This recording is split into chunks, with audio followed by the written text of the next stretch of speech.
Okay, guys, so this week we are focusing on artistic movements leading up to and during World War One. So we'll be looking at a couple different ones like the Metaphysical school and Futurism. So we're going to kind of investigate them and see sort of what kind of leads up to World War One. And then next week, or the week after, we will work on sort of looking after World War One as well. Week, we're really thinking about art leading up to and during World War One. These years leading up to World War One were marked by tragic reminders of the limits of human integrity, the cost of industrialization, and the terrible consequences of colonization. So we not only had sort of tragic events in colonization, we have some issues and fights going on between colonized states that want to be free, as well as tragic events like the sinking of Titanic on April 15th of 1912. So a lot of sort of interesting and catastrophic events leading up to World War One, which starts in 1914. So we're going to talk about some art before World War One, and then sort of get into how art changes in World War One and after, because wars are really going to influence now how we see artistic movements changing. And we haven't really seen this before necessarily. You don't see it as much with like the Civil War, but we are going to see those sort of drastic changes in art because of these two world wars. The first school that we're focusing on is kind of this weird in-betweeny school that we talk about having to do with Marc Chagall and de Chirico. The book calls it the Metaphysical school, so we're going to call it that for this particular class. And they're very much descendants of symbolism and romanticism, and these ideas of abstraction, expanded ideas of fantasy and creation. So metaphysical content, which is sort of based on a philosophical term, refers to broad questions of the nature of causality, being, and time, loosely or inaccurately to cover various effects of strangeness, surprise, and shock. So we're going to see how these two artists who are very, very different interact with this idea of the metaphysical school. So we're talking about Marc Chagall and Giorgio de Chirico, focusing first on Marc Chagall. He's a really interesting artist. A lot of his work focuses on fantasy and symbolism. He's this Russian artist who spent a lot of time in Paris in 1910 and lived there from then on. And he was influenced by Cubists and Apollinaire and experimentation with Fauvist color and Cubist space. So we're going to see that and those two ideas interacting in the work we're going to focus on, which is Paris Through a Window from 1913.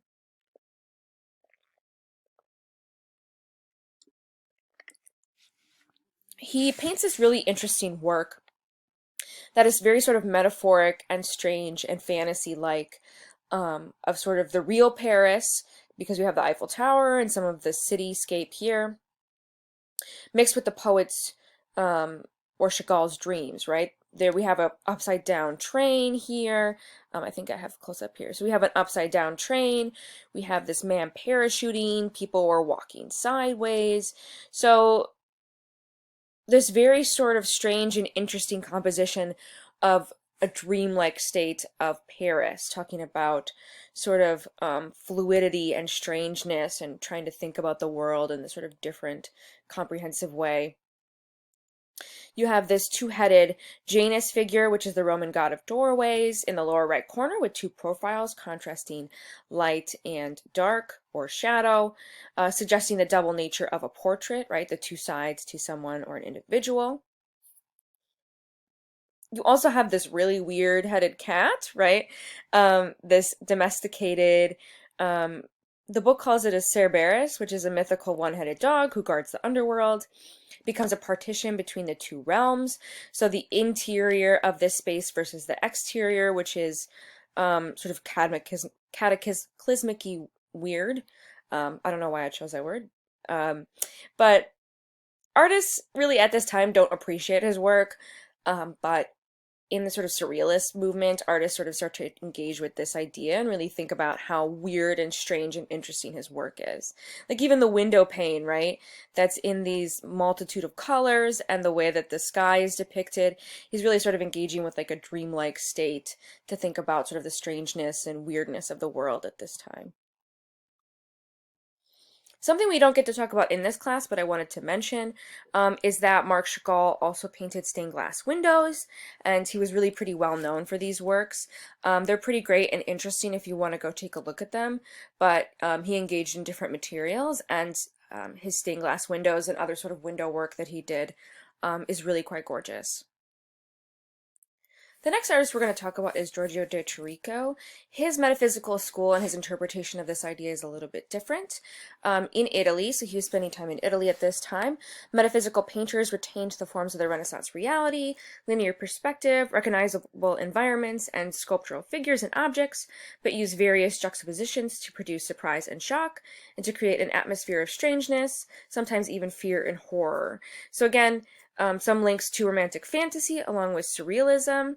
He was also inspired by Nietzsche and the insistence that art expresses deep-seated motivations within the human psyche, led de Chirico to his metaphysical examination of still life. During the time, he was inspired by Cubists in restructuring the depiction of space in his compositions and fragmenting and destabilizing some plans in order to enhance the viewer's disorientation. So you'll really see how he's inspired by Cubists very differently from Marc Chagall. Marc Chagall's works feel more surrealist and Fauvist, whereas de Chirico's are much more Cubist. So this is his work, The Melancholy and Mystery of the Street from 1914. It's a very interesting perspective on emotional effect. You have this deserted public space rendered in simple geometric forms and these two arcades, right? You have this white versus dark building structures here that move to the left and to the right, and you have this little girl playing and she's moving down the center with light, and you have this really weird sort of figure standing in the background. Now, it could be a statue of some sort in the city. In Italy, there are a lot of different full-scale human sculptures, so it could be that, but it could be leading to this sort of ominous mood of she's going to turn this corner, and who's going to be there? Are they good? Are they bad? So it sort of had this sort of creepy, weird mood to it. And you have this corridor, right, where she's moving towards, that's this light section versus this dark section. So you have this sort of weird, ominous feeling of the future. De Chirico also uses two different vanishing points. So I showed you kind of here what a vanishing point is, meaning that they've used linear perspective to create these buildings that move back into space. And typically when you do something and you want it to look inherently realistic and naturalistic, you will use one vanishing point where all things move to one direction. De Chirico is purposely using two different linear perspectives to create sort of an unease in the viewer, so making these two buildings go in different directions.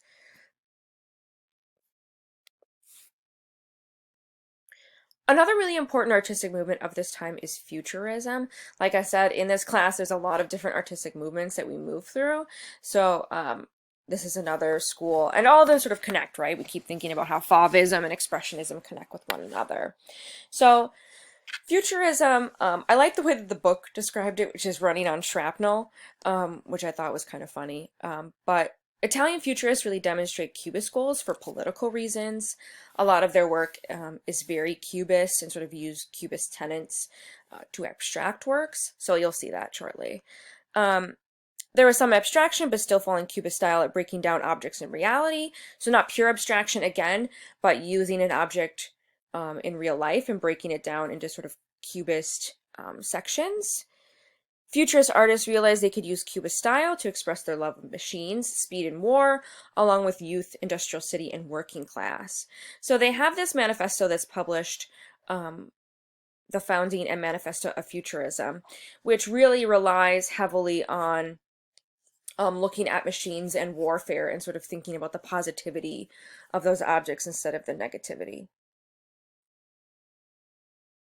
So Futurism began as a rebellion of young intellectuals against the cultural torpor in which Italy had sunk during the 19th century, when Renaissance and neoclassical artistic values continued to dominate painting and sculpture, despite the avant-garde developments in the neighboring France.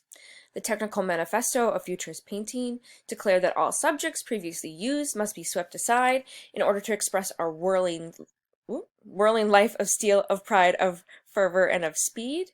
Attack against everything old, dull, and inherently feminine, right, which is slightly sexist, and save promoted exhilarating masculine experiences of warfare and reckless speed. So again, focusing on move and dynamism as big parts of their artistic work. They also advocated for the expansion of Italian industry and territory, must crush elements of the past and nostalgia. It was interesting, the book said that these artists wanted to destroy libraries, museums, academies, and cities of the past because they were mausoleums to the past and not progress. Which I find a little strange because you can't really destroy the past because you don't really know how it's going to influence your future, right? You don't want to make the same mistakes. So it's kind of an interesting idea. I'm not entirely sure I believe that to be true about the futurists, but that is what the book says, which is interesting. It was also an assault on conventional values, extol beauties of revolution, of war, of speed, of dynamism, of machine technology, progress, energy, motion, metamorphosis, and vision. So you get the sort of sense of the characteristics that they find important in their work. So this is the work by Gino Severini, Dynamic Hieroglyphic of the Bal Tabarin, 1912. He was living in Paris since 1906 and really focused on Cubism and wanted to focus on the lighthearted, amusing distillation of Paris nightlife. So very much in sort of impressionist and post-impressionist subject matter. You have him creating it in sort of this cubist futurist way. So this sort of rapid motion of two figures dancing. You can clearly see the woman here. The male figure is a little harder to see, but you can definitely see this woman sort of dancing in this scene, in this sort of nightlife scene. Here she is close up. You have even sort of sequins and texture added to this canvas, which is very much sort of in Cubist style of using collage, right? Putting sequins on this dress to give it texture. You also sort of see impressionist freshness and Fauvist boldness in the use of color, using many Cubist elements like painting and color, but shapes contain Cubist grid. And you even have things like words like polka, bowling, valse. So all words kind of like the word compositions that we saw in the Cubist style, especially in synthetic cubism. And like I said sort of previously, even though they are focusing on abstraction, they're still abstracting realistic images, right? So this is a woman and a man dancing, and you can even see in the far back, I highlighted them here. You have this sort of man on horseback, as well as a woman riding on scissors for whatever reason. So they're still sort of engaging with natural ideas and natural images, but doing it in this Cubist futurist style.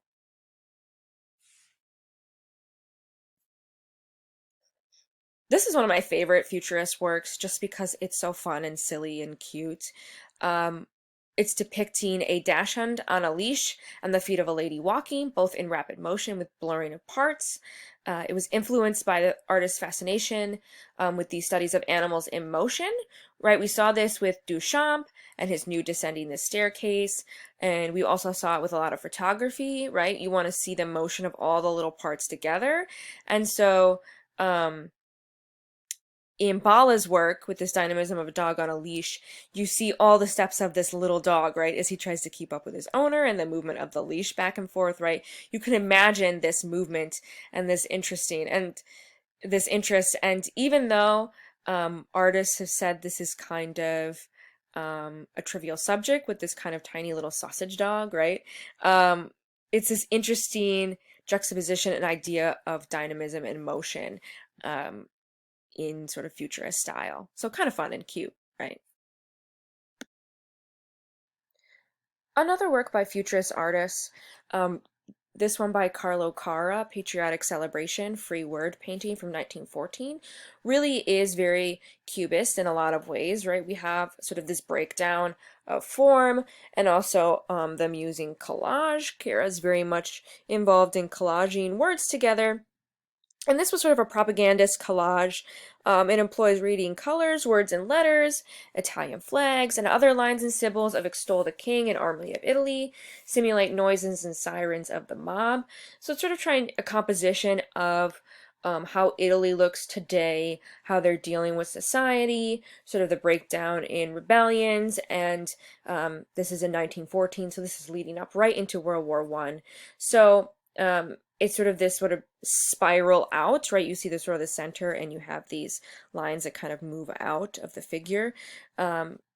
Really sort of radiate spokes of automobile spinning wheel or an airplane's propeller or a gear of a turbine from machine or factory. So again, really thinking about machines and the war to come. You have some kind of free words which are fun and interesting. You can see like tur, and there's a burr in here somewhere. You can see all these little word choices that he's using that are apart from the text of like the newspapers and the stories that are happening. So it's also a parade of party slogans and patriotic songs.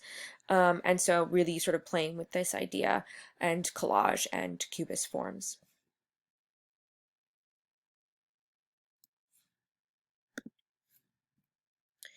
Alberto Bacchione is one of my favorite sort of sculpture artists of Futurism. I really like this work.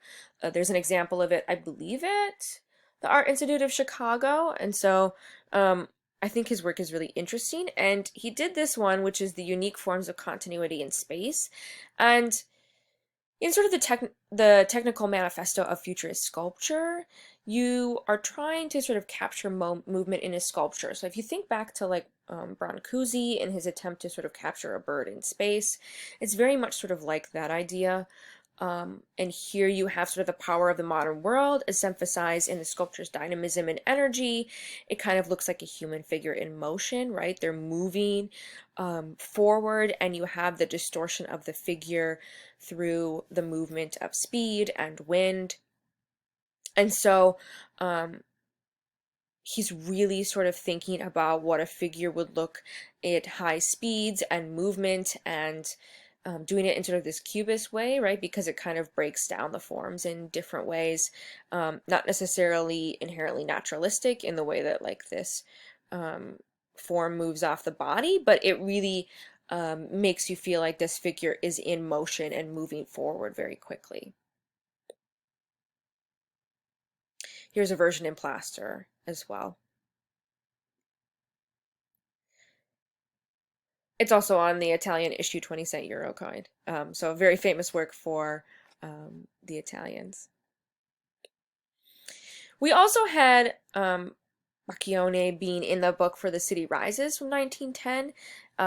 The book calls it the most visually inventive futurist work. It has this great synthesis of labor, light, and movement. It's dominated by this massive horse, right? You have this big figure in the center with these kind of pointillist / impressionist brushstrokes.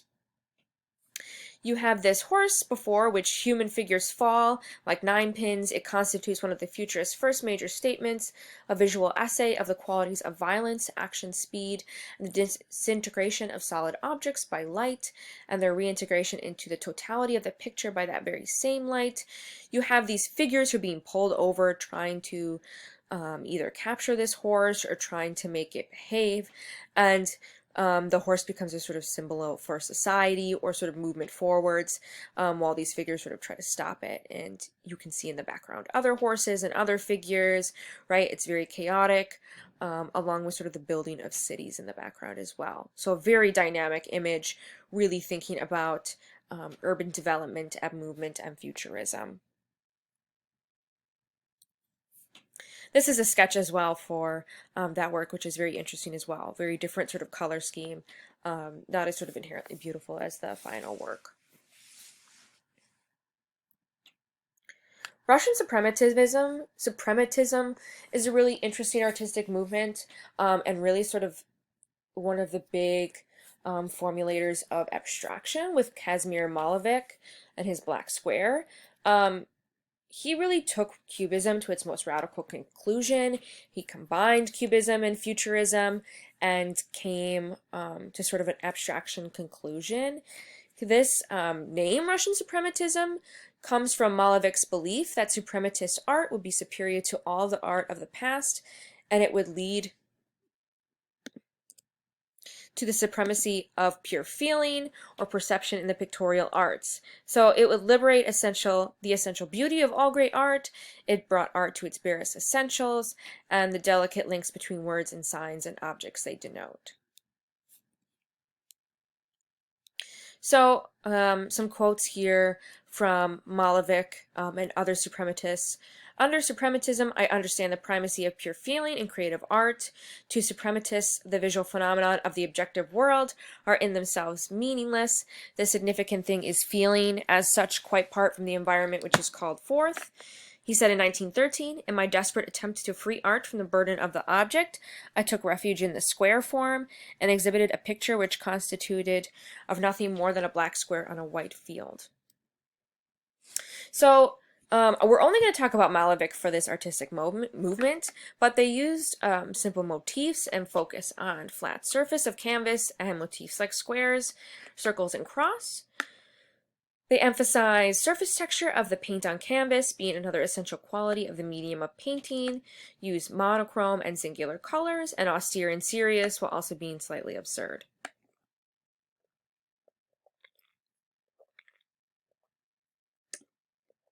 Malevich is really known for, whoops, dropped my water bottle. Black Square from 1913, which is sort of his most famous work and motif. This was the first time he'd really painted something that wasn't of anything, and he wanted to completely abandon reality and invent new worlds and shapes and forms. So this really came about, he was designing a curtain for the stage, and sort of designing this area for Victory Over the Sun, which was an opera, and he wanted to really think about how to make this different from all of the operas he'd seen before, and he came to the conclusion of creating this black square, which became this sort of revolutionary symbol for suprematism in Russia at the time. When Black Square was first exhibited, the world was in chaos. It was in the middle of the First World War. There was a continuing unrest following the 1905 Russian Revolution that in 1917 would explode into the Bolshevik uprising, October Revolution. The Black Square arrived at a time when Russian art crowds, although used to seeing Cubist and Futurist works, would never have seen a work like this. The artistic revolution Malevich was bringing out seems to reflect the social revolution that was happening. So it became this massive symbol for the dawning of the new age in Russia at the time. And Malevich used it in everything. It became his motif, his logo, his trademark. He signed many of his works with this little black square. You can see it here. He also, even at his funeral, so this is him here, he had, there's that painting, he had the black square hung over his body, as well as it being on his tombstone and his coffin. So it really became a symbol of who he was as an individual and how he thought about art and artistic production. And he's really quite famous for this because he's really the first artist to really go into complete abstraction. He pushes Kandinsky further than in further abstraction. Originally, this work was exhibited in Last Futurist Exhibition of Paintings 0.10, and it was really supposed to be this exhibition that started art over. So it was called 0.10 at the end because he wanted to start a new era of painting and saw it as the beginning, and 10 for the number of artists scheduled to participate in the exhibition, which eventually was 14, but they didn't change the title. And he exhibited this work, and he placed the black square in this exhibition in the icon corner, or the red corner, which was something that was important to Russians and Russian folk tradition. So an icon corner or red corner is this space in the house where you would put icons of Christ. It's sort of a religious area in your house where you'd worship and think about repenting for your sins, etc. And so although this seems kind of that you wouldn't pick up on this necessarily, it would have been really obvious to Russians at the time because it was a very popular thing that Russians did in their home. So he wanted to show that this work was sort of inherently special or spiritual or significant by placing it in this icon corner. Now, Constructivism really came out of Suprematism. I don't know why I want to add extra words today. It became sort of the last and most influential modern art movement to flourish in Russia in the 20th century, and it became the propagandic version of Suprematism. So the Bolsheviks' October Revolution of 1917, the racial socialist Bolsheviks overthrew the Tsar, took Russia out of the World War, and turned to winning an internal civil war that lasted until 1920. Most of the Russian avant-garde enthusiastically supported the Bolsheviks, who in turn supported them. So they replaced old artistic concerns with that of construction, technical analysis of modern material, and hoped that this investigation would eventually yield ideas that could be used in mass production. They believe art had no place in the hermetic space of the artist studio. It should be an agent of the communist agenda, fill laboratories and factories. So an artist as an engineer who could create works and materials and objects that could be used for either propaganda or for the creation of factory objects that could be reproduced for the good of the people. So works were created as a fundamental analysis of materials and forms of art, one which might lead to the design of functional objects, truth of materials. Work would be dictated by its materials inherently.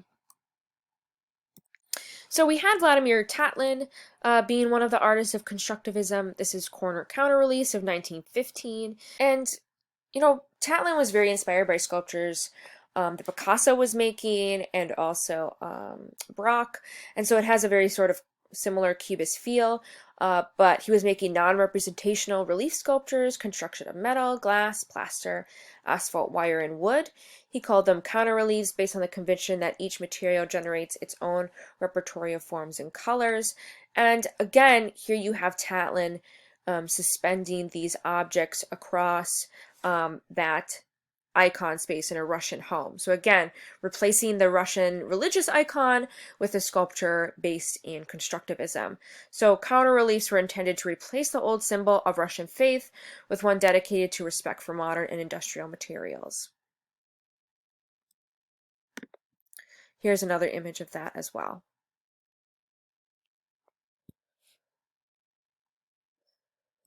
He's also really well known for his design for the monument to the Third International from 1919 to 20, also simply known as Tatlin's Tower.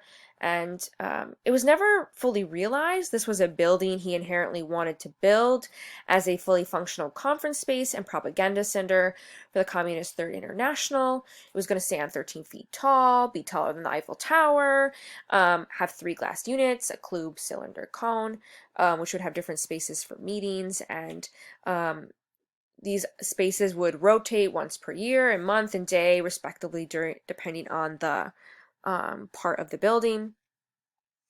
And it really was an expression of industry at the time. Steel and glass were essential materials of modern construction, and it symbolized industry and technology in the machine age, as well as sort of thinking about the Bolshevik realm and the importance of that group. But like I said, this building was sort of never realized. And would it have been sort of this massive, gorgeous industrial building? Hard to say. It might have been ridiculously ugly or something. It's hard to know. The work I want you to really focus on is Elazinski's Beat the Whites with the Red Wedge from 1920. This is sort of his most important work. We're going to talk about another one of his works as well. But it's this very propagandistic art in a lithograph. And he was producing very politically charged work for the Red Army, which were in support of the Bolsheviks, and they had waged their war in 1917. And this red triangle stands for the Bolsheviks, or the Red Army. So, as I was saying, the red wedge is a symbol for the Red Army and the Bolsheviks, of which Al Lissitzky is supporting, and it is penetrating this white sphere, which is a symbol of the anti-communist White Party. So it's very much supposed to be a symbol and a significance of the Red Army sort of piercing the defenses of the White Army and taking over and continue to win in battle. And he's using sort of these abstractions and these symbols to make that propaganda work. So a very interesting look at propaganda and the way propaganda can be so powerful and admit such a particular idea. Al Lissitzky did abandon abstraction after some point. This is a self-portrait he did from 24, in which the double exposure of the artist's face superimposed on an image of his hand holding a compass over a grid of paper reminded people of his role as an architect. So even though he sort of abandoned abstraction, he's very much sort of still working in this constructivist realm of thinking about propaganda and the machine age, and sort of other works and ideas in Futurism, as well as Constructivism.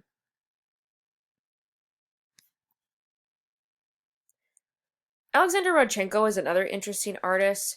This is one of his works that's propaganda for a publishing house, which is Gozistat.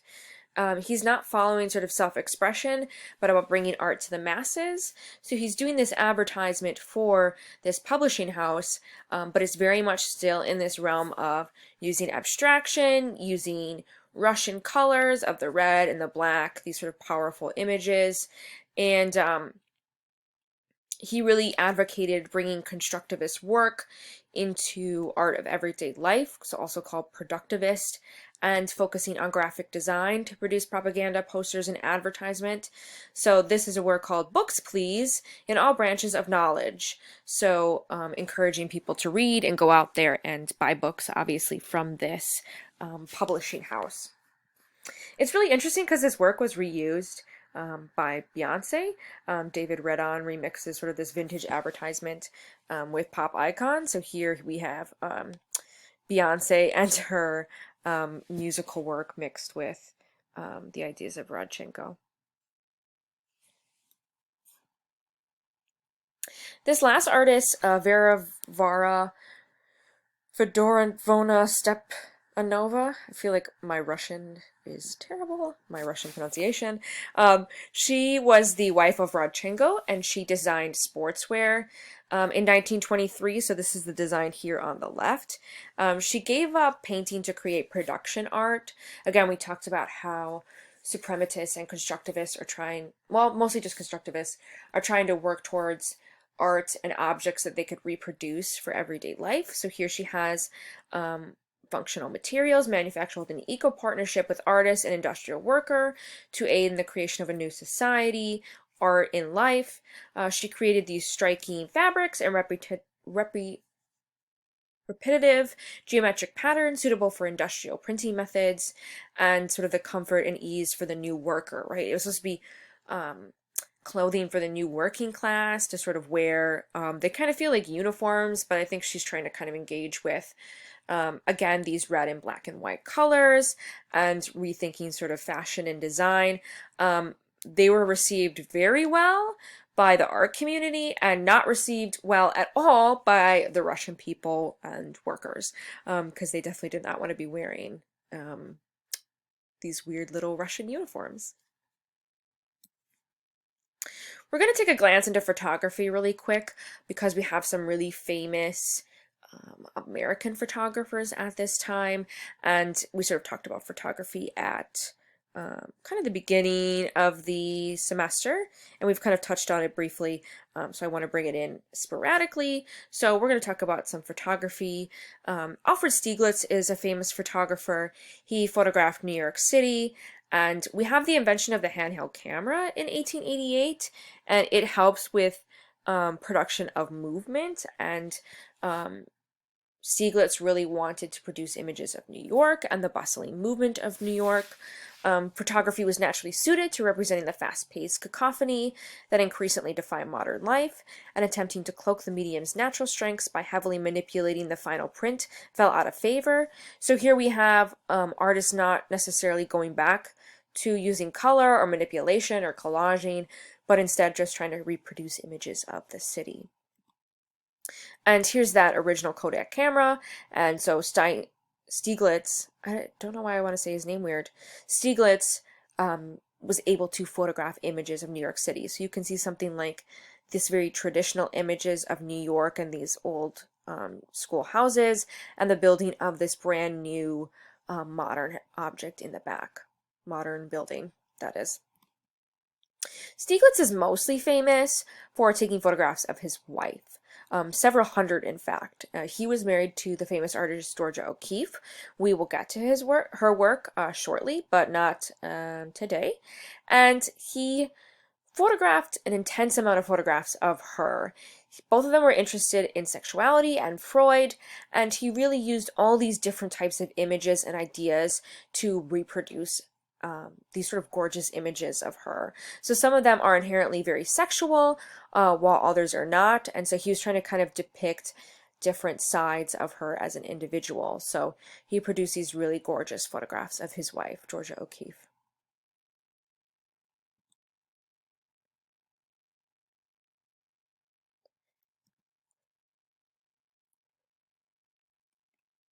Another really famous artist is Edward Steichen. He photographed Gloria Swanson and did some really famous portraits of her that I'm going to show you. But he was a really famous and popular fashion photographer at the time, and I think he was one of the highest paid ones at the time. And Gloria Swanson was really famous because she was one of the few actresses that made the transition from silent films to sound. And so Steichen photographed her in Vanity Fair here in 1924 and did these really gorgeous and interesting photographs of her, and sort of leading up to this one.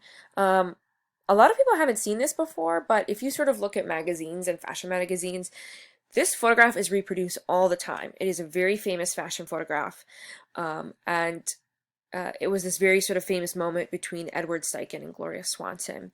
And Edward Steichen said, "The day I made the picture, Gloria Swanson and I had a long session with many changes of costume and different lighting effects. At the end of the session, I took a piece of black lace veil and hung it in front of her face. She recognized the idea at once. Her eyes dilated, and her look was that of a leopardess, lurking behind leafy shrubbery, watching her prey. You don't have to explain things to a dynamic and intelligent personality like Miss Swanson. Her mind works swiftly and intuitively." So you have this great moment of collaboration between Steichen and Swanson, where they produce this really famous fashion image. These are some other photographs that he did of some fashion at the time, which I think are really interesting. And it's great to go back and look at them. They're really gorgeous. They're very classic. And so if you have any time or are interested in him, you can definitely take a look.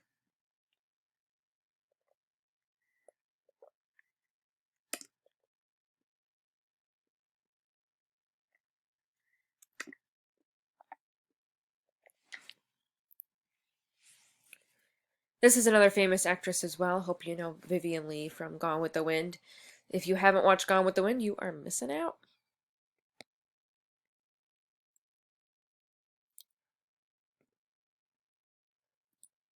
Paul Strand is the last photographer we're going to talk about. He is very famous.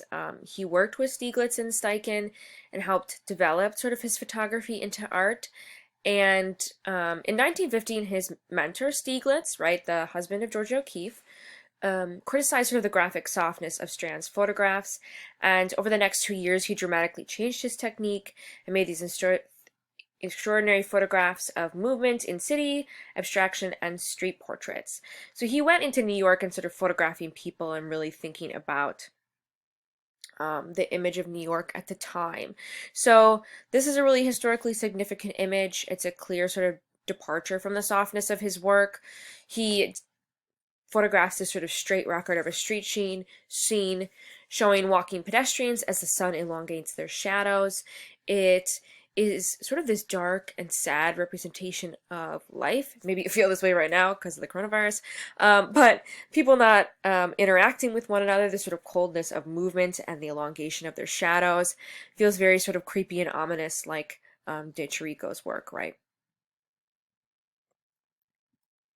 He also did this really interesting time where he photographed people in the city of New York. He wanted to make portraits of people you see in New York parks and places sitting around without there being a consciousness of being photographed. I felt that one could get quality of being through the fact the person did not know he was being photographed, and I wanted to capture these people within an environment which they themselves had chosen to be in or were anyway. And so he kind of rigged his camera so that the camera would take pictures of people without them knowing they were being photographed, which is a little shady, but he wanted to depict them and look at them how they were. So he photographed unshaven toughs, red-nosed Irish washerwomen, Jewish patriarchs, aging Europeans, blind peddlers, and sandwich men. So he wanted to sort of collect images of poverty and the crowded metropolis and look at sort of the interests of, you have Strand producing these glamorous images, and did I say Strand? Sorry, Steichen producing these famous fashion photographs while Strand produces these interesting portraits. So this is a blind woman here, a woman from immigrant slums of the Lower East Side, and this desolate woman who's blind, but she also wears this symbol that she's a licensed newspaper seller. So he photographed her here. This is another work here as well. And one of my favorites, The Yawning Woman from 1916.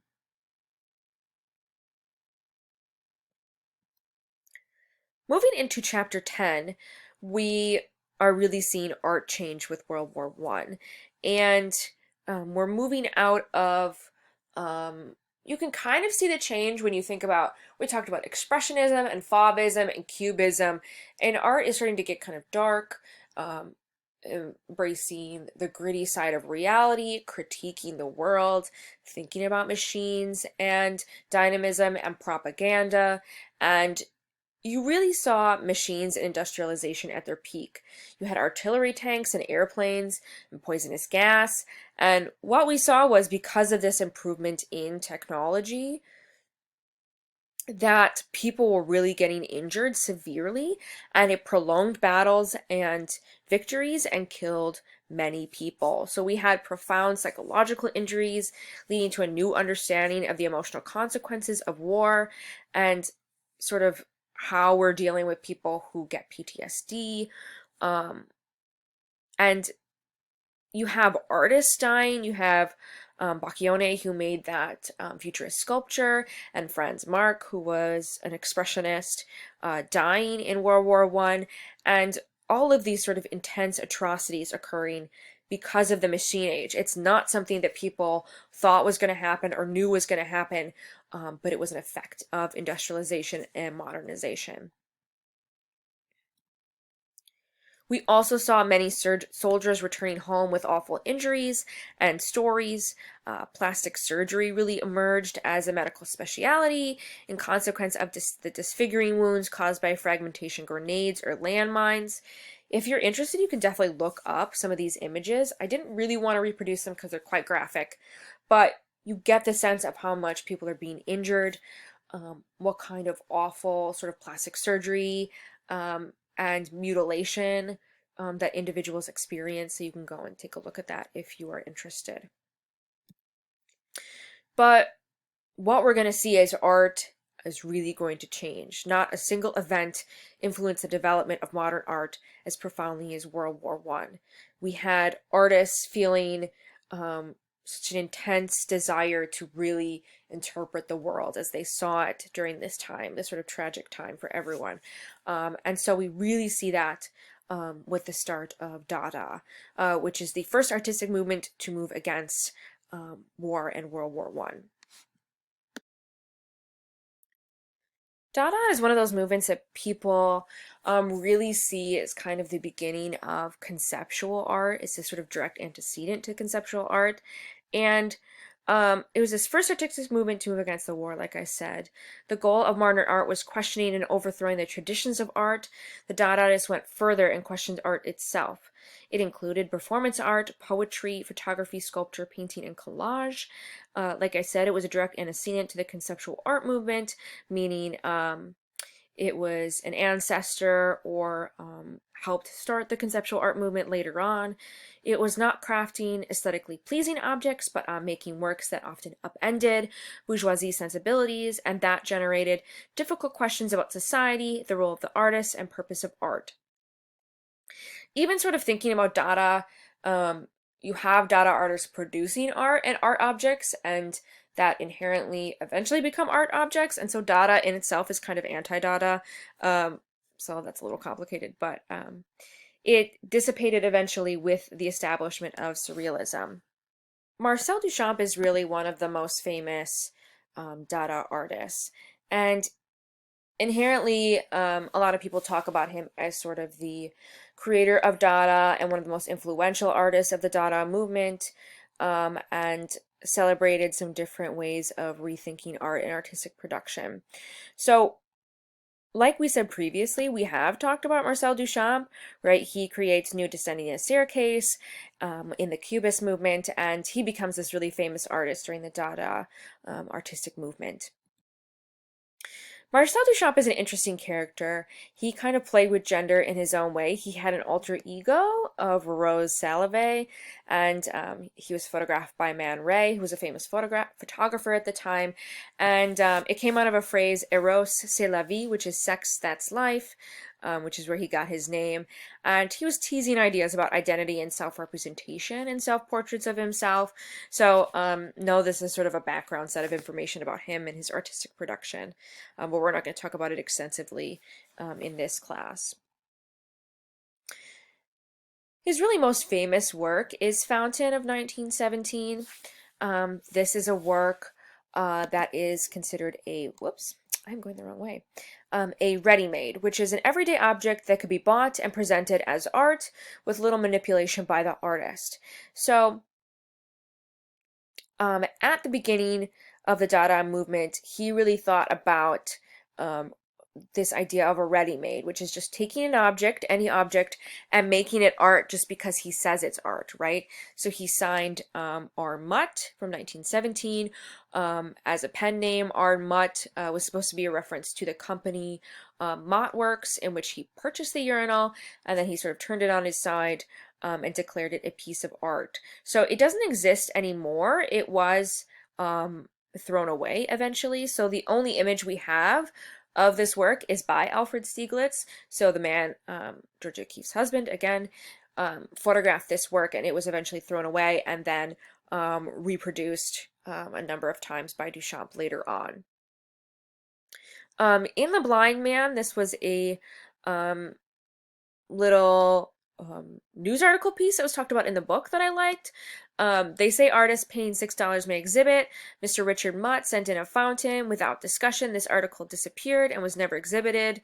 What were the grounds of refusing Mr. Mutt's fountain? Some contended it was immoral, vulgar, others it was plagiarism and a plain piece of plumbing. So originally, Duchamp submits this work to the Society of Independent Artists, and Duchamp had actually developed this, but he anonymously submits Fountain as a work, and it's rejected from this exhibition, and Duchamp sort of created this society as a group that sort of accepted and rethought art, and he was sort of shocked that this work was rejected, and so he sort of thought negatively about it and kind of left this society at some point. But he produced and created this fountain as a commentary on Dada and art at the time. Now, Mr. Mutt's fountain is not immoral. That is absurd. No more than a bathtub is immoral. It is a fixture that you see every day in a plumber's show windows. Whether Mr. Mutt with his own hands made the fountain is or has no importance. He chose it. He took an ordinary article of life, placed it so that its useful significance disappeared under the new title and point of view, created a new thought for that subject, for that object. As for plumbing, that is absurd. The only works of art America has given are her plumbing and her bridges.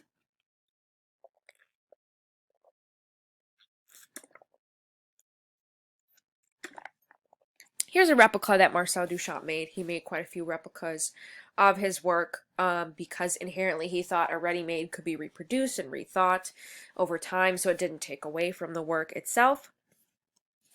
There has been a recent debate that Duchamp did not actually make this work. So there are sort of a different couple of elements in why people are starting to think this. First of all, although Duchamp was known as the creator, Stieglitz wrote, "A young woman sent a large porcelain urinal on a pedestal to the exhibition of Society of Independent Artists in 1917. So at this time, Stieglitz even said, who photographed the work, that a woman sent this work in. Now, was he referring to Rose Salave, Duchamp's alter ego, or was it actually a woman? So it started to make people think, and who people think could have been the woman that created it, as a counterweight to Marcel Duchamp being the artist, is Baroness Elsa von Freytag-Lorenhoven. She was a poet, a performance artist, and a sculptor. She was inherently obsessed with Duchamp and kind of in love with him in some capacity. And to the point that she sort of engaged in these really interesting performances. One of them was shaving her pubic hair. Another one of them was that she took Duchamp's painting Nude Descending a Staircase, an article about it that is, and rubbed it over every inch of her body, connecting the famous image of a nude with her own naked self. She then recited a poem that climaxed with the declaration, "Marcel, Marcel, I love you like hell, Marcel." So she was very interested in Duchamp's work. She was very involved in the Dada movement. This also, it may be a reason why she would have signed it Richard Mutt. Duchamp wrote to his sister, "One of my female friends who had adopted the pseudonym Richard Mutt sent me a porcelain urinal as a sculpture. Since there was nothing indecent about it, there was no reason to reject it." Additionally, she was angry about World War I and the rise of anti-German sentiment and the New York art world's response to it. Thus, to a German eye, Armut suggests the word Armut, which means poverty or intellectual poverty. So there is some connection with the fact that she might have had the pseudonym Armut, whether or not we know that Duchamp was talking about her or not, or whether or not he was actually talking about a different person other than himself. There's also been this interrogation that Duchamp originally said that he had bought the urinal from Mott Ironworks on Fifth Avenue, but they actually didn't sell or make this urinal, this kind of urinal. So it's completely improbable that he bought it from there, or impossible that is. And so where then did this pseudonym Armut come from? She was also really engaged with making ready-mades, inspired by Duchamp's other work. He produced many other ready-mades before Fountain. She made a piece of found wood and called it a cathedral, thinking about cityscapes and cathedrals and objects by just the wood or the material. She also made a portrait of Marcel Duchamp, which is this work on the right. She serves up the artist kind of like a cocktail, right? Adorned with feathers, presented as a delicate or rare bird. Again, found object art with broken glass and feathers and tree twigs. She wrote about Duchamp, "The cheap, bluff, giggly frivolity that is Marcel now can only give. What does he care about art? He is it." There's also been critics who have praised the fountain as being made into a feminine idea. So this hard male object, this urinal, this plumbing object has been turned on its side and made to sort of look like a vagina or a labial appearance.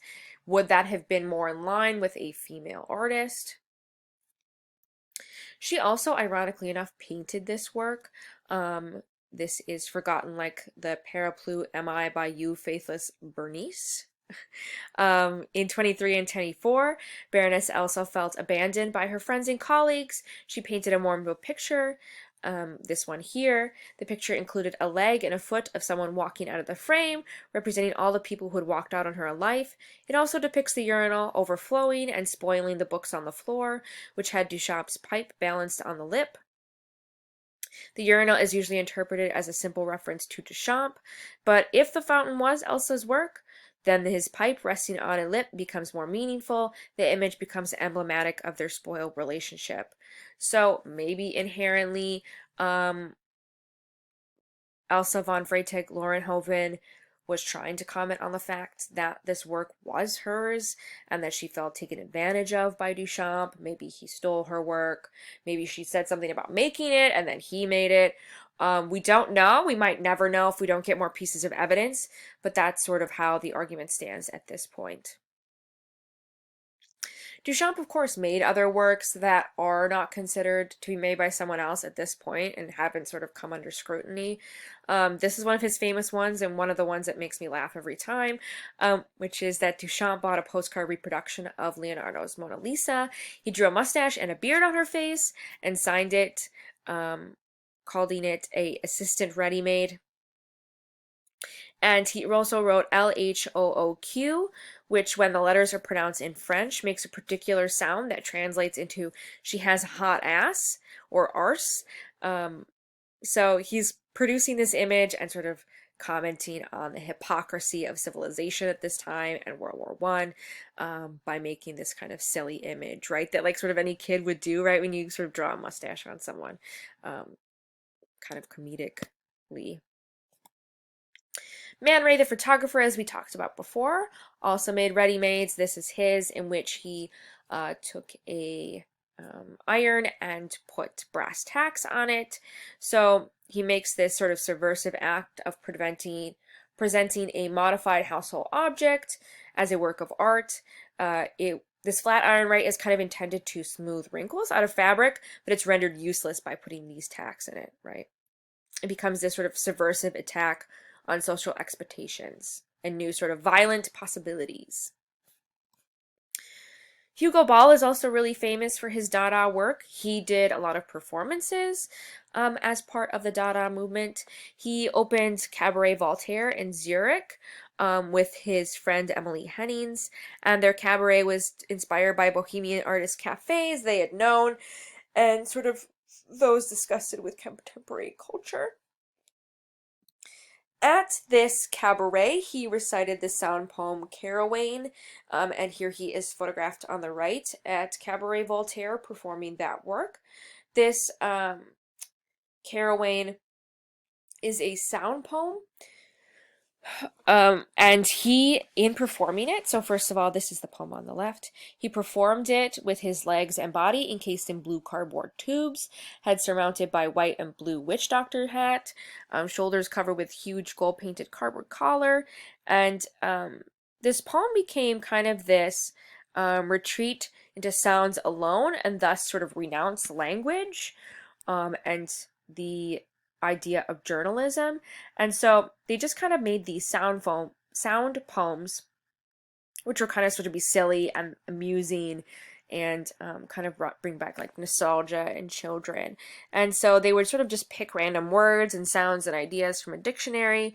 So something like Carouane in German means baby talk, in French means hobby horse, Romanian and Russian means yes, yes. In an African dialect, it's Tale of a Sacred Cow. So it's supposed to kind of be that an artist or person can interpret a poem in any sort of way. And it's also sort of kind of supposed to think about poems that aren't made with words and sort of breaking down what a poem can really be. So just sort of sounds, syllables, right? Breaking down poetry into its purest forms of ideas. So although this kind of art is a little stale, maybe you don't find it that interesting, it's really sort of the antecedent to performance art as well, and where we see performance going at this time. So you even have other artists like engaging in costume production with Marcel Janko's mask and what it would be to sort of perform in something weird and strange like this as well. Francis Picabia was also working in um, New York and establishing sort of the idea of American Dada. He was kind of fun and interesting because he produced these portraits of his friends and associates in New York by kind of making them into machines. And so, for example, this is Ideal. He is making an image of Alfred Stieglitz, right, the photographer, and he identified him as a broken bellows camera equipped with an automobile brake in working position and a gear shift in neutral, signifying the frustrations experienced by someone trying to present experimental art in Philistine America. So, kind of thinking about Dada art in a different way and portraiture as well in a different comprehensive way. There was also Dada in Germany. They proclaimed art is dead and reproduced some interesting objects and ideas there. This is a very tumultuous time for Germany in World War One and then into World War Two, obviously, with Nazism coming to a rise. So this is Raoul Hausmann's The Spirit of Our Time, Mechanical Head, in which he took sort of 3D collage of found objects and using this idea of ready-mades made kind of this sculpture of the human head, kind of talking about human beings re-reduced to mindless robots, devoid of individual will, and kind of talking about where he felt World War I and II were headed. Well, he doesn't know about World War II yet, but World War I was headed, that is. Hannah Hawk is finally a female Dada artist. She's very important for her political collage and photomontage work. She drew a lot of inspiration from Picasso, and although sort of Dada was reluctant to have women in their ranks, even some people described her contribution to Dada movement as sandwiches, beer, and coffee she managed to somehow conjure up despite her shortage of money. She was also having an affair with Raoul Hausmann. At the time, he was married to someone else, and she was having an affair with him. And he suggested that she get a real job to support his art making. So you can imagine sort of the placement of women in the Dada movement. But she made some interesting works, mostly working in collage. In this work, Cutting with a Kitchen Knife, Dada through the last Weimar beer belly cultural epoch of Germany. Here you have her taking magazine illustrations and cutting them up and making new meaning. This is a satirical panorama of Weimar society at the time. She's critiquing sort of where Germany is going and disagreeing with sort of their movement, eventually obviously towards Nazism. It included photographs of Dada colleagues, as well as communist leaders, dancers, sports figures, and Dada slogans, as well as in this upper right area, you have all these figures of the Weimar Society, which are anti-Dada, which are supposed to sort of bring up this negative criticism of Weimar society, as well as combining some, gears and wheels as both a tribute to technology and imparting a sense of dynamic circular movement.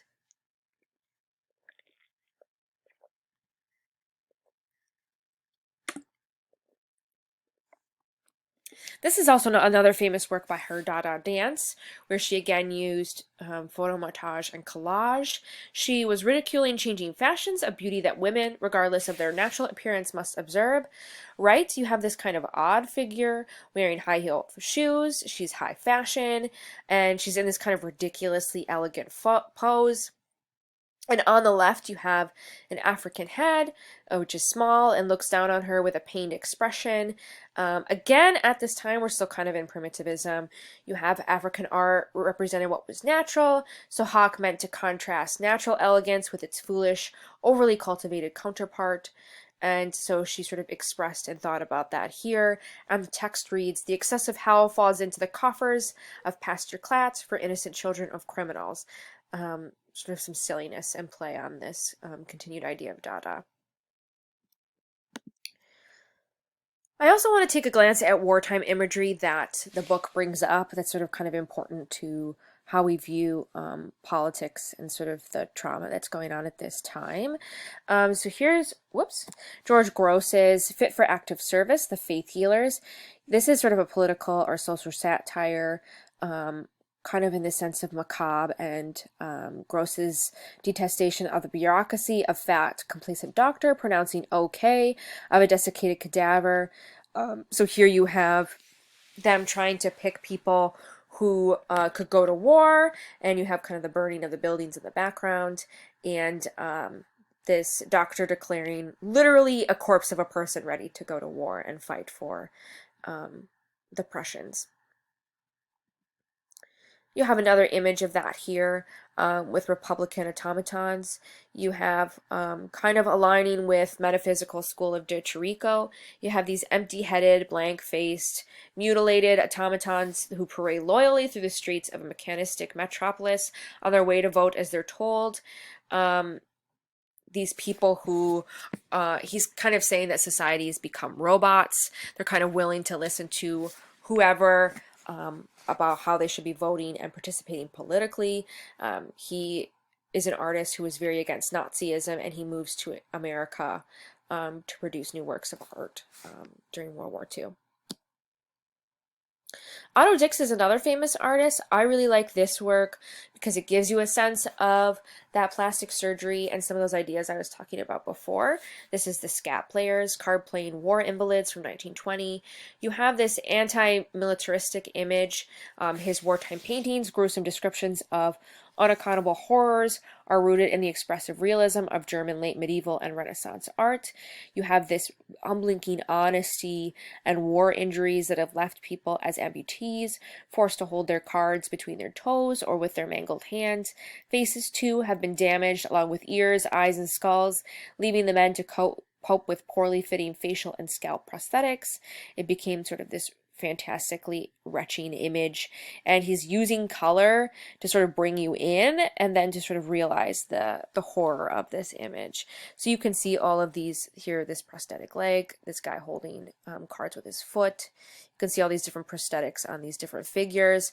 Although this is kind of dramatic and very sort of colorful and silly, it very much is connected with what people are experiencing at this time. Here's a darker image by Otto Dix of corpse in barbed wire. You have the artist's virtuoso management of aquatint results in passage of seductive tonal graduation that lure the viewers to come closer, while the horrific representation of a decomposing body of dead soldier collides with the print's central surface. You have this figure who seems animated, but it's kind of this gross skull figure, right? It looks like he's alive and that he's moving, but it's really sort of this decomposition of a figure in the trenches during World War I. This last work is Dr. Meyer Hermann from 1926. It showed this massive figure seating frontally, framed by a very vaguely menacing machines of his profession. You're confronted with this figure who makes it feel unreal, but again, connecting to the horrors that people saw during World War I and plastic surgery. As the book says, for this type of superrealism, the term magical realism was coined, a mode of representation that takes on an aura of the fantastical because commonplace objects are presented with unexpectedly exaggerated and detailed forthrightness. We also see a bit of photography. If you want to go look at August Sanders' work, Wandering People, he makes a whole book about photographing people of the 20th century. He was convinced that the camera could straightforwardly show on probe beneath appearances and dissect the truth laying within. Sander photographs German society and its sociological arc of occupation and classes and all sorts of different cultural types, so this being sort of circus people at the time, and he makes this great book of these photographs, which is actually destroyed by the Nazis in 1936. So we have some images that still have survived, obviously, but he was trying to produce this photograph of images which didn't really align with Nazi agenda at the time. Okay, we are going to see how art changes quite a bit in 2 weeks between World War I and World War II. I will try to upload some lectures early because I will have the time, obviously, because we're kind of all on lockdown a little bit. But we'll see how much art changes from World War I to World War II. Obviously, your only assignment for class is to review for the midterm. You do have your midterm, which you have to do by March 22nd, which is Sunday. On Canvas, I'm trying to move this. Apparently not working. Let's see. Let me pause it here quick. Sorry about that. I got the Canvas page up here. I got logged out for some reason. This is the Canvas page for this week. Here I have the review sheet. So if you click on this, it's downloading. You will see what you should sort of look over for the exam. So I've put sort of the important movements and works that are all in this list. When these videos are posted, the exam will be open for you to take right away. Make sure to watch the lectures though, because you will need some of that information for the test. So that review sheet is up, and as well as the test. I'll show you it here quick. So it's in quizzes. I will be posting a link to it in that page, but under midterm exam. And you'll have over 2 hours and 30 minutes to do it, which I don't think it'll take you nearly that long. You'll have multiple choice. There's about 20 or 25 of them, short answer, as well as essay. Make sure to write in full sentences and be specific. Follow these instructions for the exam and let me know if you have questions or I need to reopen it or something awful happens. But otherwise, it is due by March 22nd. I'm going to make a separate video talking about the research project. We'll have to sort of figure out dates as we go along. I'll think about it here briefly before I make that video and post it as well. But otherwise, be safe, and I will see you guys in April. And hopefully I'll have some lectures up way before then, so you can sort of get ahead if you would like. Otherwise, be safe and wash your hands and all that jazz, right?